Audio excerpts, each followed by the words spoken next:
Hai, kenalin, nama gue Bianca. Zodiak gue itu... gak usah lah ya, ntar malah ribet. Oh iya, saat ini usia gue 24 tahun dan kerja di salah satu kantor di Jakarta. Gue mau cerita tentang gimana toksiknya orang-orang di kantor gue yang berimbas ke gue, bikin gue nyaris dipecat. Gas lah, langsung cerita aja ya. Jadi, di kantor gue ini terbagi jadi 4 divisi, di mana masing-masing divisi itu punya wilayah teritorialnya sendiri. Katakanlah terbagi jadi 4 ruangan gitu. Jadi ada 1 sampai 4 ruangan. Di ruangan 1 isinya senior-senior gue yang udah lebih tua. Dan di ruangan 4 itu isinya anak-anak muda semua. Nah, semua teman-teman gue itu kumpulnya di ruang 4. Sementara gue ada di ruangan 1 sendiri, bareng sama si senior-senior boomers yang gak jelas. Singkat cerita, gue sama temen gue yang di ruangan 4 ini bikin konten gitu. Awalnya sih gue kira cuma buat seru-seruan aja, tapi ternyata itu buat akun official kantor gue. Ya, gue gak ada masalah juga sih, fine-fine aja gitu. Sampai suatu hari, tiba-tiba ada salah satu temen di ruangan 1 itu nanya gue, "Kamu habis ngapain sama anak-anak ruang 4? Ya gue jawab dong, "Bikin konten pak." Kenapa ya? Jadi ternyata, menurut rumor yang beredar, emang dari sebelum gue masuk, anak-anak ruangan 4 ini gak akur sama ruangan yang lain. Bahkan, parahnya lagi, sebetulnya tiap ruangan itu gak akur. Tapi orang-orang dari ruangan 1 sampai 3, entah kenapa kayak bersatu gitu buat ngehead orang-orang di ruangan 4. Awalnya gue pikir itu bukan masalah besar, karena ya udahlah ya, gak ada sangkut pautnya juga sama gue. Sampai akhirnya setelah buat konten itu, gue disindir-sindir terus sama 2 mbak-mbak dari ruangan gue sendiri. Sebut aja nama mereka, Lina dan Wati. Mereka kayaknya emang gak seneng gitu deh sama gue. Padahal gue gak ngapa-ngapain. Sampai-sampai gue dibilang caper lah, genit lah, pick me lah, dan jadi terkesan gak mau main sama mereka. Padahal cuma perkara konten bareng sama anak-anak di ruangan 4 itu.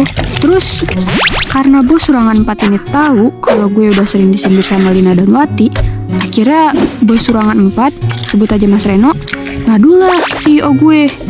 Mas Reno kayak gak suka gitu kalau gue disindir. Ya ngebela gue gitulah.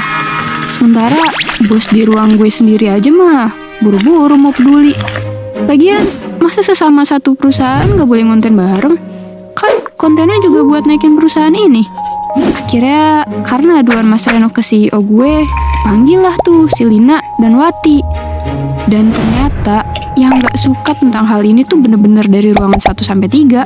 Dalih yang dipakai untuk membuat nama gue buruk dan terkesan salah tuh karena katanya gue ngonten sama mereka tuh tanpa izin ke bos gue yang di ruangan 1 itu. Lah, kan kocak ya? Salah gue di mana anjir? Ini kan juga buat kebutuhan sosmed perusahaan. Emang selama apa sih ambil waktu buat konten? Gue jadi heran sendiri deh. Setelah dipanggil sama CEO, Lina dan Wati pasti spill deh tuh ke karyawan lain dan menggiring opini mereka untuk ikut ngehead gue. Gak tahu deh tuh berita jelek apa aja yang mereka sebar tentang gue. Entah cepu karena ngerasa bos di ruang 4 mihak gue, atau caper lah. Ya, dilogikain aja deh. Kalau mau ngehead tuh minimal ada alasannya gitu. Nah, ini kan gak berdasar sama sekali. Setelah Lina dan Wati dipanggil CEO, berikutnya giliran gue yang dipanggil sama HRD. Dan dia melontarkan pertanyaan yang sama kayak bos gue yang di ruangan 1 itu, yaitu, "Kenapa kamu ngonten sama anak-anak ruang 4? Jir, selevel HRD nanyanya beginian. Terus ya udah dong, gue ceritain lah tuh ke HRD-nya. Bilang kalau ya emang seru aja ngonten sama mereka buat have fun. Lagian juga itu kan buat konten resmi yang artinya untuk kepentingan perusahaan juga. Tapi ternyata HRD-nya juga nggak netral dan mihak sama persatuan kubu ruang 1 sampai 3 itu.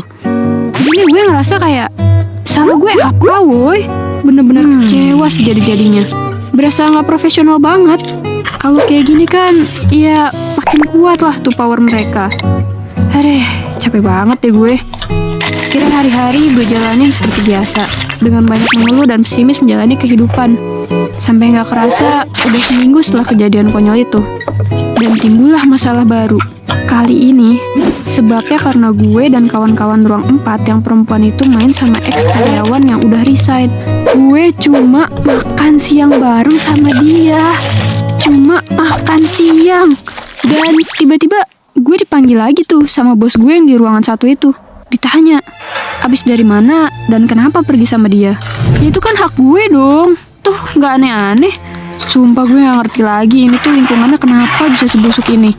Bisa gue simpulin, kayaknya emang dia tuh gak suka gitu kalau gue pergi main sama ex-karyawan kantor gue.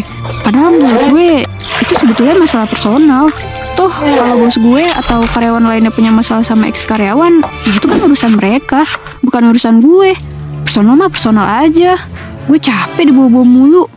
Anehnya lagi, bos gue ini berdalih. Katanya karena gue keluar sama ex-karyawan itu, gue jadi datang telat. Padahal banyak juga yang lebih telat dari gue, anjir. Tapi mereka aman-aman aja tuh. Gak dipanggil sama sekali sama dia. Kan kesannya kayak emang bos gue ini cuma nyari-nyari kesalahan gue doang. Akhirnya karena gue penasaran, gue tanya tuh, emang kenapa pak kalau saya keluar pergi makan bareng sama Kak Dini si ex-karyawan? Terus bos gue cuma diem dan malah nanya balik, kamu udah dipanggil HRD? Ya gue bingung lah di situ. Kenapa jadi bawa-bawa HRD? Emang masalahnya besar ya pak? Kalau boleh tahu, saya salah di mana? Kata gue karena heran dengan tingkah si bos gue ini. Tapi bos gue nggak jawab pertanyaan gue sama sekali. Ya udah, gue bilang aja, maaf ya pak kalau ada salah. Masih diam aja tuh si bapak. Akhirnya gue nyeletuk karena kelamaan ya pak istirahatnya. Terus malah dijawab, oh itu juga katanya. Sejak saat itu deh, masalah berubah. Jadi sering masuk telat. Gue dipanggil HRD, terus langsung kena SP.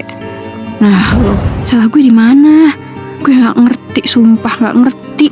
Tapi curi-curi dengar, kata Pak CEO-nya pas ditanya kenapa kena SP, si Pak CEO cuma bilang, ada yang mendesak saya untuk mengeluarkan SP.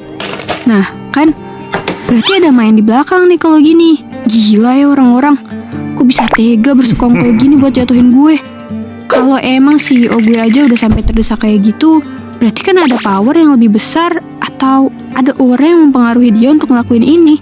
Hari-hari berlalu, hubungan gue dan teman-teman kantor di ruangan 1-3 merenggang. Kendur kayak sempak yang udah gak kencang karetnya. Kerja jadi kerasa gak nyaman.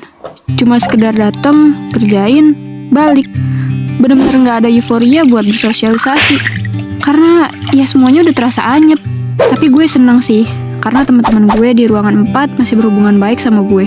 Bahkan mereka selalu jagain gue kalau seandainya ada yang coba nyenggol-nyenggol lagi dari ruangan 1-3. Singkat cerita, gue akhirnya dicap jadi cewek yang cakep-cakep geblek. Soalnya gak tau malu, karena udah kena SP tapi masih belum resign juga. Dikatain caper dan gak tahu deh tuh apalagi yang mereka bilang tentang gue. Tapi ya at least mereka masih mengakui kalau gue cakep kan. Bilang aja kalau pada iri. Pada akhirnya gue masih stay di kantor gue yang sekarang. Tapi ya itu deh, masih bete-betean juga sama mereka. Karena namanya kerja gak boleh melibatkan emosi personal.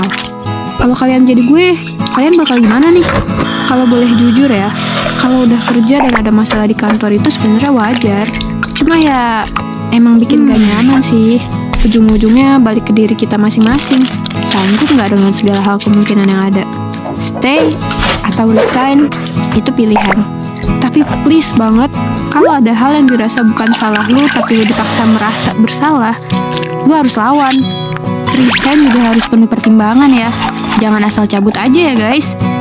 Kalau kalian suka sama konten ini, please support kita dengan subscribe channel Gue Punya Cerita. Dan jangan lupa buat komen dan share. See you!